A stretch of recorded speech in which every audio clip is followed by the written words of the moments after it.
The sixth rule is when you made the sale, stop selling. This was taught to me a long time ago as salesmanship.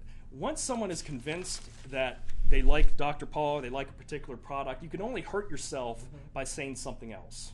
Because that one extra statement out of your mouth could be the one thing that is maybe a really big issue for them. And again, maybe you stated incorrectly or you stated in a way that really turns them off. An example of this, my wife was looking to purchase a suede jacket, and the salesperson had talked to her for a half hour or so, and this was an expensive jacket. And she was taking it up to the counter, ready to buy it, and the sales lady said, oh yeah, you're going to have to get that thing, professionally cleaned every couple weeks.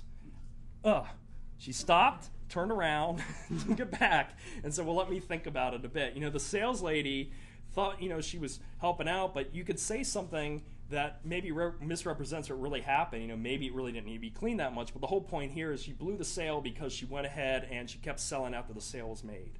And with Ron Paul, it's the same type of thing. People need to go home, research the issues on their own, and again, come to their own conclusions. If you leave them with a bad impression, they're not going to do any research, and that's the worst thing to have happen. The main issues I found out about talking with people are the big ones you'd expect: the Iraq War, legal immigration, healthcare, gun control, abortion rights, gay rights, the economy. I'll talk a little bit about each one here, about kind of what I found worked. The big one was the Iraq War.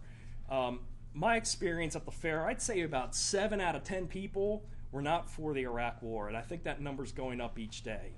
So there's a good chance that if you mention he voted against the Iraq War, it's going to be good. If people are pro-war, it instantly turns them off. But I found that there's different ways to present the issue that I think are more accurate, and even if someone is for the war, you can maybe help them a bit to understand more in depth the conversation. So a typical example I might say is, well, Ron Paul authorized the use of force to go into Afghanistan to find Osama bin Laden. He did not authorize the invasion of Iraq because it took us away from our primary mission of locating the people who were really responsible for the attacks of 9/11. And that's really a more correct way to state his position, because we would ultimately like to find Osama bin Laden, and here we are nearly 6-7 years later, supposedly the guy who masterminded this whole thing, and where is he? He's hanging out there like a boogeyman.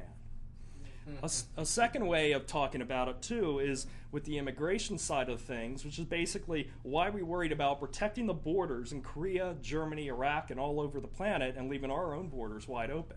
It's another powerful way to present the message, and it's absolutely true. We're diverting our resources all over. We should be worrying about what we're doing here.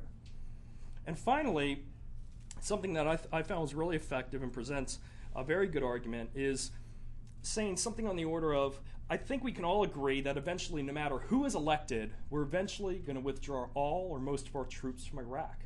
Over the next 8 years, this is certainly likely. We're not going to have a 16-year-long occupation of Iraq in all likelihood. So leaving aside our differences on the Iraq War, which will be resolved one way or another, let's focus on the other issues that are equally important. And the idea here basically is to take Ron Paul away from this pigeonholed answer of, oh, he's the anti-war Republican, and say, let's step away from that. Let's look at the other domestic issues around Ron Paul's campaign that I think we could probably all agree on, because the Iraq War is going to be resolved one way or another. And I found that's actually pretty effective for a lot of people. There's some pro-war people, they're simply not going to be convinced, and they think kill all terrorists, USA, USA. And again, go back to one of the other rules, which is don't debate them and send them on their way. The issue of illegal immigration, it's amazing. This is nearly 100% across the spectrum. People can't, people want it stopped. So, you know what? Blast away at it. Don't hold back. Let it go. I didn't run into a single person who's for amnesty. Not a single one. Liberal, Democrat, Republican, it didn't matter. Maybe it's just our demographics the way they are out here, but I get the feeling the feeling's very similar across the country. And the key points there are just basically Ron Paul doesn't want to subsidize illegal immigration. We want to secure our borders and stop worrying about borders around the world. We want to end the freebies that attract illegal immigrants into our country. And we want to end the idea of birthright citizenship, which is being abused to allow illegal immigrants to get welfare benefits for their U.S.-born children. That's the basic outline of it. I didn't find anyone who really had any problems with any of those. Healthcare is a big issue, too. Here I bring up the fact that Ron Paul is the only medical doctor running in the presidential race. And that immediately gets people's attention. He has 30-plus years of experience. He ran his medical practice without accepting Medicaid or Medicare once because he found that the government interference has driven the healthcare costs up.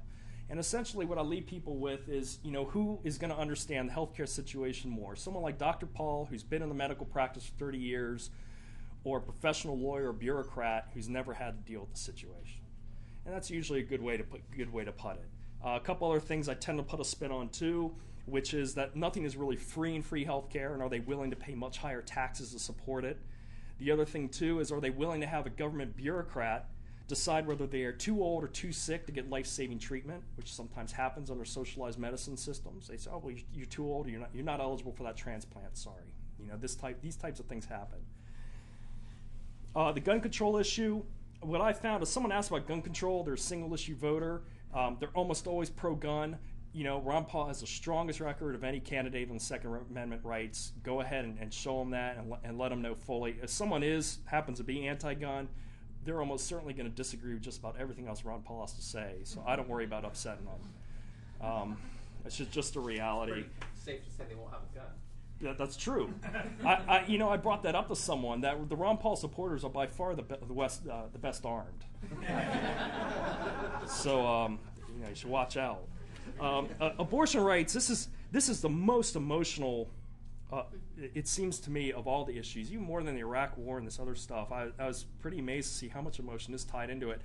It's pretty tough to answer. I mean, Ron Paul's position, he's pro-life, but it needs to be a states' rights issue. I don't think there's really a good way to present it other than that. And it is very emotional. Again, I didn't really get into too much debating about it. The other issue got brought up to us a lot was the issue of gay rights, gay marriage. Basically, I would talk about how Ron Paul believes in the rights of individuals and does not want to focus on the rights of groups. Because whenever we focus on the rights of groups, that's when we get into this tit-for-tat problem. That's when politicians can do the old class warfare and group warfare against each other.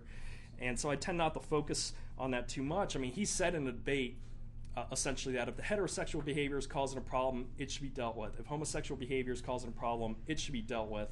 And as far as the federal government having a say in the issue, it's really up for the churches and the states to decide. It's really not an issue for federal government to get involved with.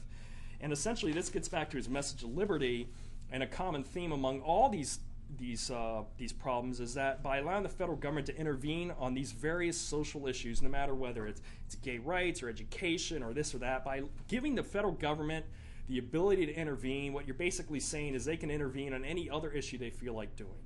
And that as the political winds change, you may be happy this election cycle, but one election cycle, these levers of power are now in the hands of someone you might not like. So it's best not to give them any power. That's always the best way to present the problem. And usually a lot of people are pretty reasonable about this, believe it or not. And when you explain the issue of individual rights in this way, I think you'll find it's pretty receptive.